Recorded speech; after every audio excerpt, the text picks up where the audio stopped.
Yoshim 25 ta. Toshkent shahrida istiqomat qilaman. Bu yil institutni tamomladim. 4 yil vaqt mobaynida kontraktim borasida ota-onam juda ham qiynalishdi. Ana endi o'z aravamni o'zim tortishim lozim. Toshkent shahridan o'zimga alohida uy qidira boshladim, lekin narx-navo juda ham baland bo'lgani bois Toshkentga yaqin joylardan uy qidirishni ma'qul ko'rdim. Va eng yaqin joylardan biri bu Chirchiq shahri bo'ldi. Avvallari bu shahardagi g'ayrioddiy holatlar haqida juda ko'p eshitar edim, ammo kelib ko'rgandan so'ng biroz voqelik ko'z oldimda boshqacha gavdalandi. Chirchiq shahrida kimyogarlar qishloqchasi deb nomlangan bir hudud bor. Ko'cha tilida Himposyolok deyiladi. Aynan ushbu hududning yonida Rosha nomli katta bir o'rmonzor bor. Men o'rmonzor nomi nima anglashini bilmayman. Shunchaki xalq tilida Rosha. Lekin ushbu o'rmonzor bilan bog'liq juda ko'plab ishlar sodir bo'lar ekan, xalq esa bunga ahamiyat ham bermaydi. Hali qarasangiz kimdir o'zini osib qo'ygan, hali qarasangiz kimdir o'z joniga qasd qilgan, hali qarasangiz kimnidir murdasi topilgan, hali qarasangiz xullas turli bir xil jinoyatlar sodir bo'ladigan o'rmonzor. Ushbu yomon xabarlar shunaqangi ko'pki, falon bir insonni Roshada o'ldirib ketishibdi deysa, ayrim insonlar hayron ham bo'lishmaydi. Bu o'rmonning vahimasi esa butun shaharni qo'rqitib qo'ygan desam ham bo'ladi. Daraxtlarning ko'pligidan hattoki kunduzi ham ayrim bir qismlarda qorong'ulik o'z aksini topgan. Tunda esa gapirishning hojati ham bo'lmasa kerak. Shahar aholisi aynan o'rmonzorning chekka bir joyidan o'zlariga doimiy o'tish yo'li qilishgan, undan ortiq yo'lakchada ular qadam bosmaydilar. Holat shunday ekan, demak o'ziga yarasha bir turli xil afsonalari ham bor. Arvohlar borasida, turli xil maxluqlar, xullas mayli. Men bunday safsatalarga umuman ishonmayman. Nima uchun aynan ushbu o'rmonzor haqida gapirganimni esa hozir bilib olasiz. Aynan ushbu o'rmonzorning qarshisida ochiq bir maydonda namunali uylar qurilmoqda. Jahonning barcha standartlariga javob beradigan ushbu uylar menda mamnuniyat hissini uyg'otdi va men ushbu uylardagi kvartiralarning birini sotib olishga qaror qildim. Ko'p qavatli uylarni aylanib yurar ekanman, bu yerning aholisi bilan ancha iliq munosabatlarni o'rnatdim. Ko'p qavatli uylar kalitini berish bilan shug'ullanuvchi tashkilot bilan bog'langanimda, ular o'zingizga ma'qul uyni tanlab olavering deydi. Ular bilan birgalikda xonalarni aylanib yurar ekanman. Insonlar orasidagi tarqalgan gap so'zlar biroz e'tiborimni qaratdi desam ham bo'ladi. Aynan 18-kvartirada insonlar istiqomat qilmas edi.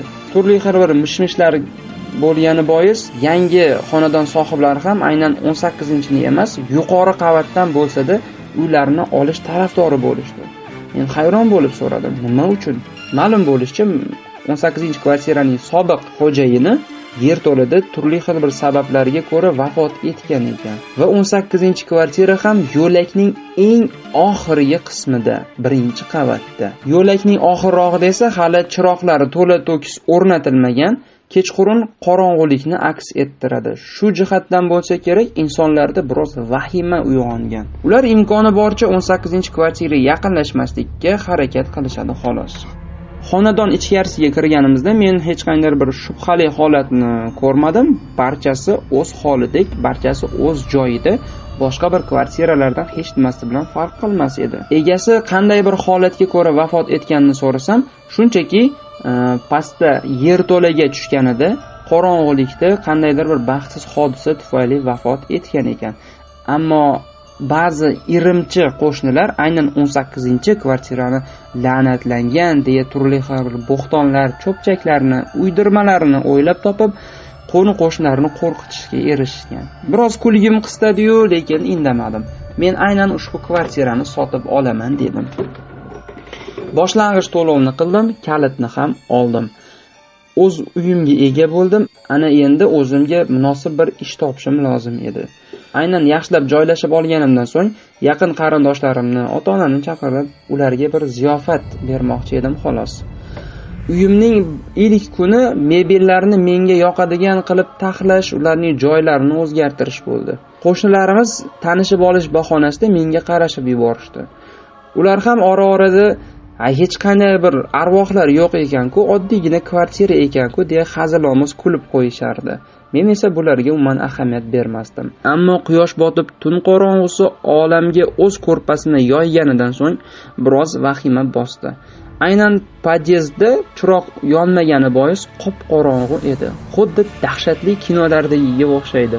Qo'shnilar uylariga tarqalayotgan choq aynan podyezdning qorong'uligi haqida biroz shikoyat qilishdi. Ertasi kuni ular bilan kelishilgan holda o'zimiz mustaqil ravishda tungi yog'du lampochkalarini o'rnatadigan bo'ldik. Men albatta quruvchilarni ham, oddiy xalqni ham juda yaxshi tushunaman. Ular qurib bitar bitkazmas uyga ehtiyoji bo'lgan menday insonlar tezroq boshpanali bo'lishni xohlaydilar xolos. Menimcha uyning ta'miri to'la to'kis tugallangach, mayda detallar, ro'y bergan mayda xato kamchiliklar ustida albatta ishlashadi. Men bunga ishonaman. Lekin ungacha mening xonadonimga eltuvchi yo'llar qorong'u bo'lishini istamadim xolos. Tun sokin va osudalashib borardi. Men charchoqdan uxlab qoldim. Ammo g'alati tushlar ko'rganim bois kechasi uyg'onib ketdim. Menimcha qo'ni-qo'shnilarning turli xil bir gap so'zlari miyamning qaysidir bir hujayrasiga o'rnashib qolganmi bilmayman. Tushimga shu narsa kirdi deya uxladim. Ammo tunning qoq yarmida yana dahshatli tush ko'rib uyg'onib ketdim. Ikki bora bir xil tushni ko'rardim. Shunda turli xil bir arvoh. Men bularga umuman ishonmayman. Shu taxlit tong otdi. Charchoqlarim tarqaganday bo'ldi. Endi chiqib ish qidirishim kerak dedim va shu taxlit kech-kechon o'zimga munosib bir ish topa olmay uyga qaytdim.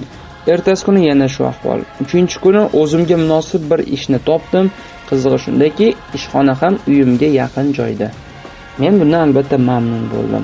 Men oladigan ilk oyligimni nimaga sarflashimni ham kelishib oldim. Albatta ziyofat uchun alohida ajratib qo'yaman va qolgan bir qismini uyni maishiy buyumlarga to'ldira boshlayman va ilk o'rinda uyga albatta Wi-Fi o'rnatishim lozim. Chunki ishdan charchab kelganimda oyoqni cho'zib, boshning tagiga yostiqni qo'yib, telefon kovlashdan yaxshirog'i menga ko'rinmaydi, ochig'ini aytadigan bo'lsam.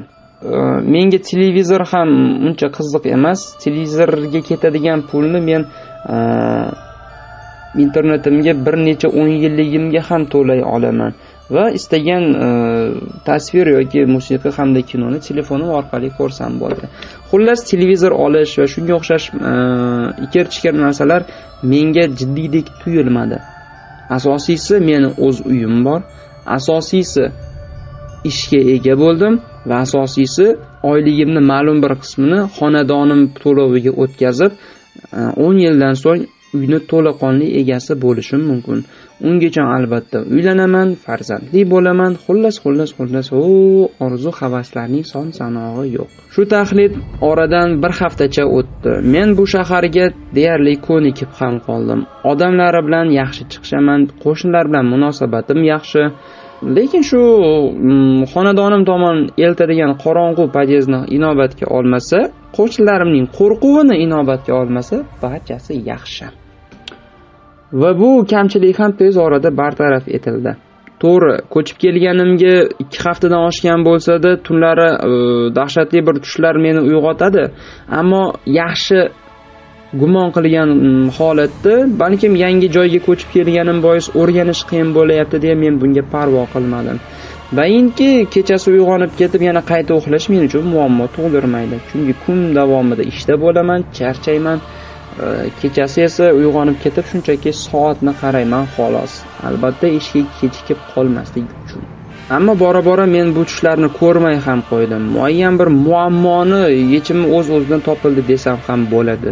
Toki ikkinchi muammo yuzaga kelmaguncha. Ishdan keldim. Eshikni ochib uyga qadam bossam, oyog'im nam bo'ldi. Yerga qarasam, suv. Hayron bo'ldim. Kuxnya tomonga borsam, sovuq suv tizimidagi turbalarning birida suv oqayotgan ekan. Yaxshiyamki birinchi qavatda yashayman. Pastdagi qo'shnilar da'vo qilib chiqishmaydi. Biroz asablarim taranglashdi. Suvni o'chiray desam, o'chiradigan asosiy tugmasi ham yo'q, buragichlari ham yo'q. Hayron bo'ldim. Turba tomonga katta bir tog'orani qo'ydim va uy boshlig'i, ya'ni damkomdan so'rash uchun uning uyiga ko'tarildim. Trubamdan suv to'mayapti, nima qilsam bo'ladi dedim. U esa pastda yer to'ladi. Har bir kvartiraning o'zini shaxsiy trubalarida suvni boshqarish, ya'ni o'chirib hamda yoqish buragichlari bor. O'sha yerdan to'g'irlab o'chirib qo'yasiz. Suvlarni siqib hammasini joylashtirganingizdan so'ng muammolarni bartaraf qilib, turbalarni kerakli qismlarini ta'mirlab, so'ng yana yerto'ladan yoqib qo'yasiz dedi. Ha, tushunarli. Yangi uy, yangi texnologiyami bu bilmadim, lekin aynan suvning boshqarilishi uydan bo'lmagani meni biroz asablarimni taranglashtirdi. Ochiqni aytsam, ensamni qotirdi. Uy yangi bo'lsa, yangi muammo kimga kerak? Axir oddiygina bir mashina sotib olgan inson ham sotib olishi bilanoq uni ustaxonaga olib borishni istamaydi-ku. Mayli, shu ham shunday bo'lishi kerak ekan dedim. Tog'oradagi suvni to'kib tashladim va yana tog'orani turba ostiga qo'yib, o'zim yerto'la tomonga tushdim.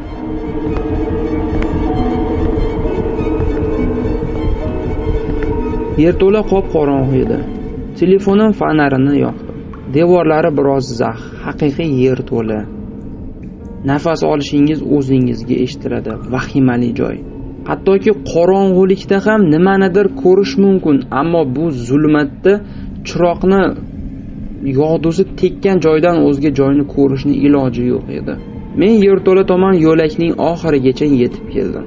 Devorga qaratsam, suvni o'chirish uchun bu tomonga yurasiz degan yozuv bor ekan. Men kulib qo'ydim. Ha, ustalar oldindan qayeri buzilishini bilgani bois shu yerga belgi qo'yib ketish kerak ekanda dedim. O'zimni o'zim kuldirib yo'lakni oxirigacha yetib bordim. U yerda katta bir temir eshikni ko'rdim. Eshik zanglab ketgan edi. Eshik ustida esa bir lampa chirog'i yonib turardi.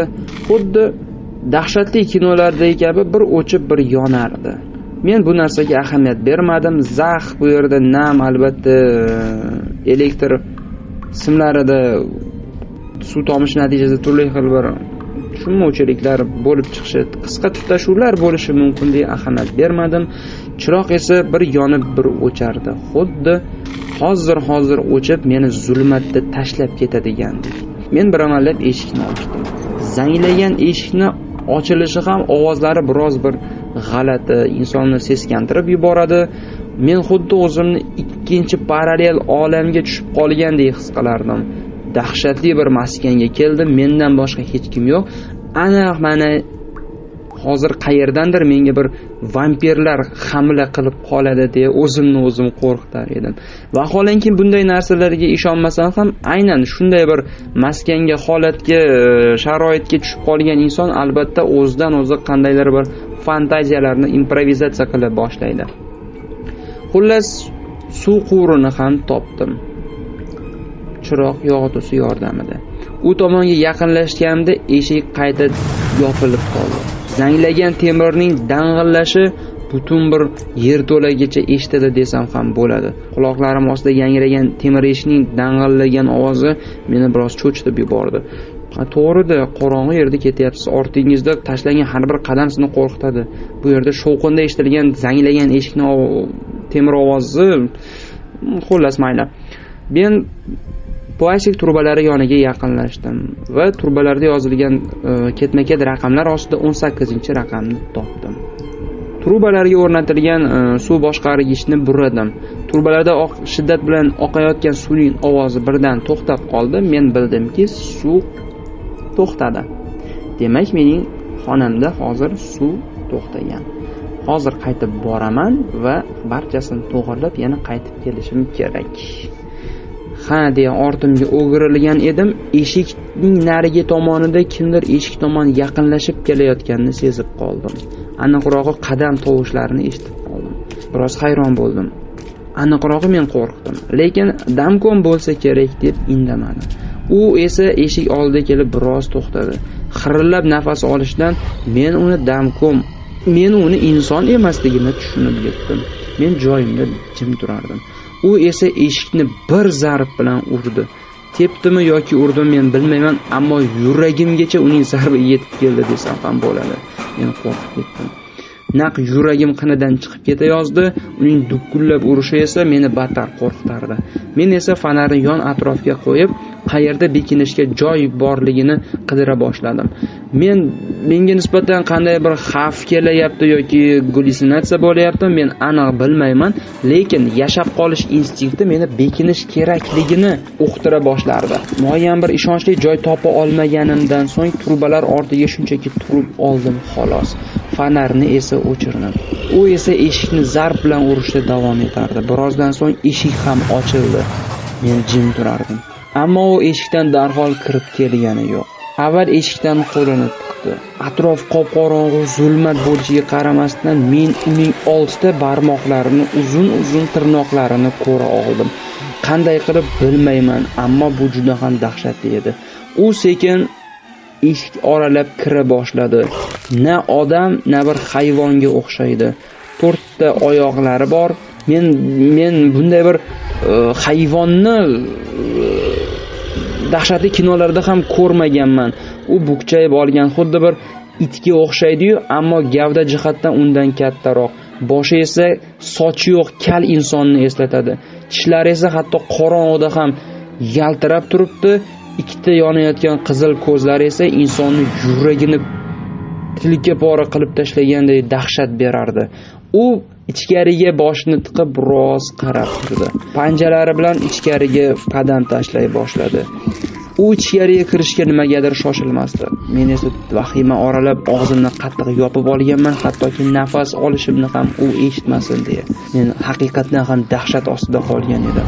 Lekin men ishonaman, bu 21-asr, bunday bir hayvonlarning bo'lishi mumkin emas, bu shunchaki ko'zimga ko'rinayotgan bo'lishi kerak dedim. Toki u 6 ta barmog'i bilan temir eshikni qirmagunicha meni badanlarim jimirlay boshladi. Men bu narsaga tayyor emas edim. Uning ovozidan xirillab chiqayotgan ovoz esa meni yanada qo'rquvga solardi. Ammo nedir bo'ldiki, u ortiga sekin qaytib keta boshladi. Sekin qadam tashlayotgan edi.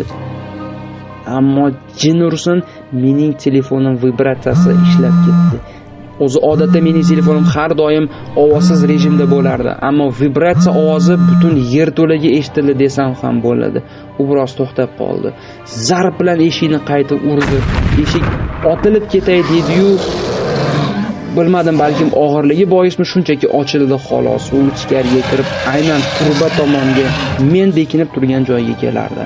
Menda ikki xil variant: yo qochib ketaman yoki poylab turaman. Ikkala yo'lda ham men biron bir omonlikni ko'rmadim, ammo ich-etimdan ishonch, yashab qolishga harakat bor edi.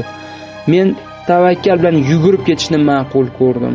U meni ko'rib o'kirib yubordi va menga zarb bilan tashlandi va qo'li bilan bir zarba bergan edi. Uning zarbining kuchidan men devorga borib urildim, yerga yiqildim. Boshim juda ham qattiq og'rir edi. U esa yerto'lada na'ra tortardi. Boshimdan qattiq zarba yeganman. Undan tashqari qo'rquvdaman. Shok holatida bo'lganim uchun meni hech qaysi bir og'riqni sezmasdim. O'rnimdan darhol turdim va to'g'ri kelgan tomonga qarab yugura boshlardim. Telefonim fonarlari qaysi tomonni yoritayotgan bo'lsa, men o'sha tomonga qarab qochar edim.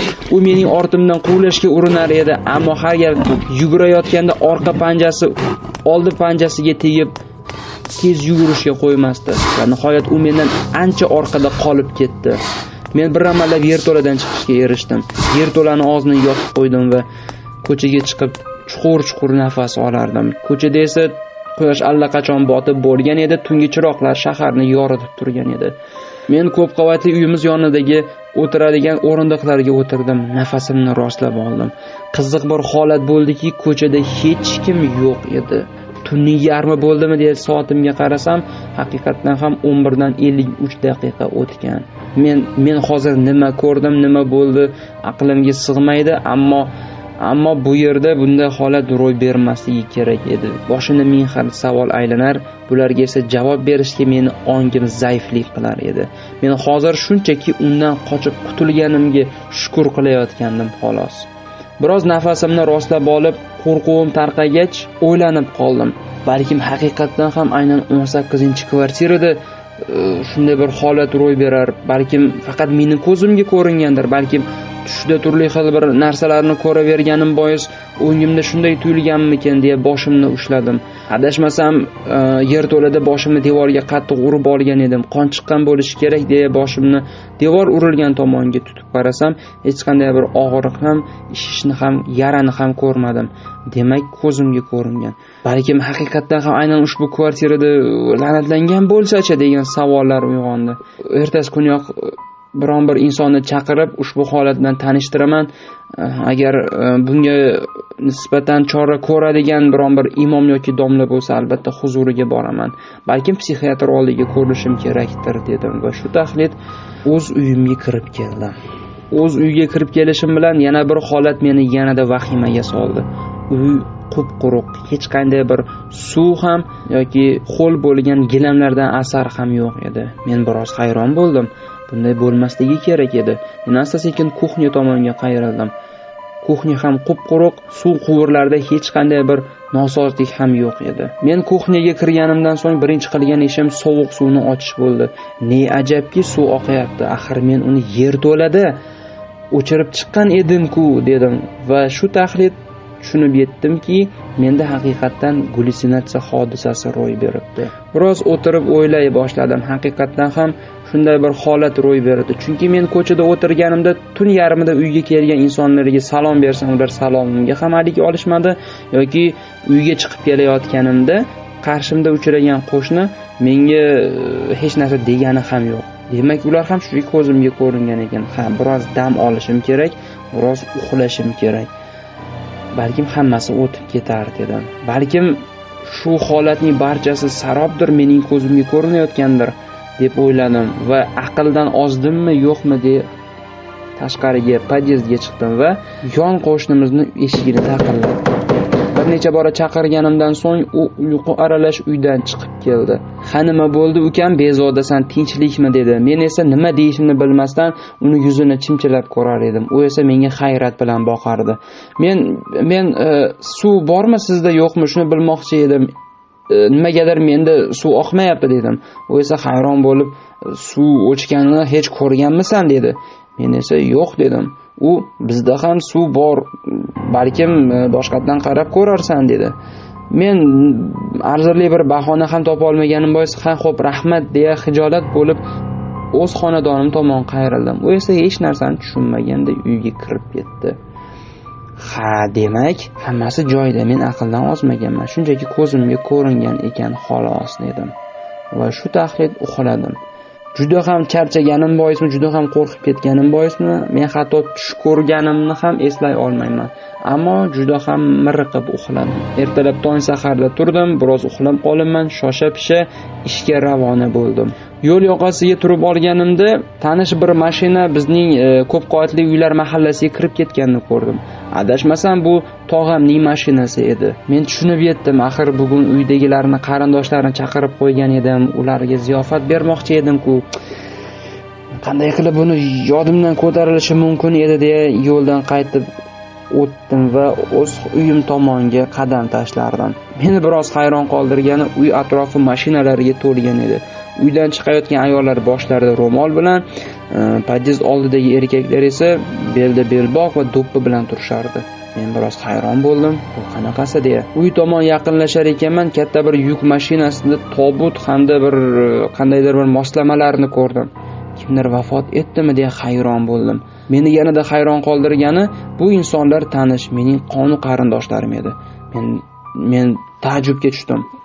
Bir notanish insonni oldiga borib past ovozda salom berdim. U esa salomimga alik ham olmadi. Shu payt mashinada xolam tushib keldilar. Men ularning yoniga yaqin keldim va salom berdim. "Nimalar bo'layapti?" dedim. Xolam menga bir qarab turdi-yu, arazlaganday podyezdga kirib ketdi. Xullas, ming xil xayollar boshim uzra aylanar edi. Ishqilib barchasi yaxshi bo'lsa bo'ldi deya sekin xonadonim tomon ko'tarildim. Podyezdga kelar chog'im katta bir tobutni erkaklar ko'tarib chiqishayotgan edi. Uydagi yig'i-sig'i ovozi haqida, uyda esa yig'i-sig'i ovozi bong urardi. Men tobutga yo'l berdim. Aniqrog'i tobutdan oldin tashqariga chiqdim. Erkaklar tobutni ko'tarishdi va biroz pasaytirishdi. Ne ko'z bilan qarayki, men u yerda o'zimni ko'rdim. Mana buni haqiqiy shok desa bo'ladi. Men hayron bo'lib qoldim. Men turgan joyimda meni ko'z oldimda tobutga solib olib ketishayotgan edi. Men tushunib yetdim. Demak, men vafot etganman. Atrofdagi insonlar menga nisbatan hech qanday reaksiya bildirmaganini, nima uchun kecha tunda ko'chada o'tirganimda insonlar salomimga alik olmaganini, nima uchun insonlar meni sezmaganini. Ammo men qo'shni bilan gaplashgan edim-ku. Men hozir uning oldiga chiqaman deya zinalardan qayta ko'tarildim. Eshik oldiga keldim. Nima qilarimni bilmayman. Eshikni taqillatay desam, qo'lim eshikdan o'tib ketyapti. Tushunarsiz holat. Men eshik oralab ichkariga kirdim. Ichkarida esa qo'shnimiz bir nechta erkak qo'shnilar bilan o'tirishar edi. Ularning suhbatiga quloq soldim. 18-kvartira haqiqatan ham la'natlangan. Kim bu yerga kelsa albatta vafot etyapti. Yosh edi yigitchi, juda ham harakatchan, xushmuomala, quvnoq yigit edi. Nimasini aytasiz? G'alati o'lim, yerto'lada, qorong'uda o'z joniga qasd qilibdi. Nimasini aytasiz? Yosh bir jon xazon ketdi. Nima deb o'ylaysizlar? Balkim 18-xonadonni butunlay yopib tashlarmiz, eshigini buzib o'rniga g'isht terarmiz. Men ham shu fikrdaman. Aynan shu bolaning vafoti sababli bolalarimiz ham u tomondan yurishga juda ham qo'rqib qolishdi. Hali qarasangiz chirog'i o'chgan, lampani almashtirsangiz ertasi kuni ham o'chib qoladi. Bu yaxshilikka olib kelmaydi. Bolalarimizdan qo'rqib qoldik. Ishga ham bora olmay qoldik. Sal narsa bo'lsa bolalarimizni o'ylaydigan bo'lib qoldik. Buni oldini olish kerak. Bu xonadonning 3-sohibimidi? Albatta shunaqa. Mayli, tinchlik bo'lsin-da. Men esa ko'zimda yosh bilan ularning suhbatiga guvoh bo'lib turardim. Nima uchun aynan menda shunday bo'lganiga men tushunmadim. Axir biron bir insonga yomonlik qilmagan bo'lsam, biron bir holatning guvohi bo'lmagan bo'lsam yoki kimgadir nisbatan agressiya qilmagan bo'lsam, qanday qilib menda shunday bo'ldi deya men asta-sekin yerto'la tomon tushdim. Qop-qorong'u yerto'lada aytarlik hech bir narsani ko'rmadim. Faqatgina tergovchilar kelganidan so'ng kirishi taqiqlangan lentalar, jasad yotadigan joydagi oppoq borda chizilgan qandaydir bir rasm. Menimcha bu men yiqilgandagi rasm bo'lgan. Menimcha aynan ushbu maxluqning hujumidan so'ng, boshimning qattiq zarbdan so'ng men shu yerda o'zida vafot etgan bo'lsam kerak. Yana bilmadim. Ammo bir narsani aniq bilaman. Men ushbu maxluq bilan hisob-kitob qilishim lozim. Men uni bugungi tun shu yerda kutaman. Yaqinlarim chuqur bir nadomat ila g'am-anduh bilan dafn marosimini yakunlash uchun qabriston tomon ravona bo'lishdi. Birpasda olomon tarqaldi. Bir necha soatlar o'tgandan so'ng esa yosh oila kvartira so'rab aynan shu mahallaga tashrif buyurishdi. Afsuski, ular ham 18-xonadonni sotib oladigan bo'lishdi. Muqaddam ro'y bergan va aynan hozir ro'y bergan voqealarga ham ahamiyat berishmadi. Yosh oila, 2 nafar farzandi bor. Mayli, menda shunaqangi bir holat ro'y bergan ekan, hech bo'lmasa mendan keyingi xaridorlarda bunday bo'lmasin. Men shu tunning o'zida yerto'lada ana o'sha maxluq bilan hisob-kitob qilaman. Va shu o'rinda hurmatli tinglovchilarga aytaman. Aslo bir o'zingiz yerto'laga, qop-qorong'u zax yerto'laga kira ko'rmang.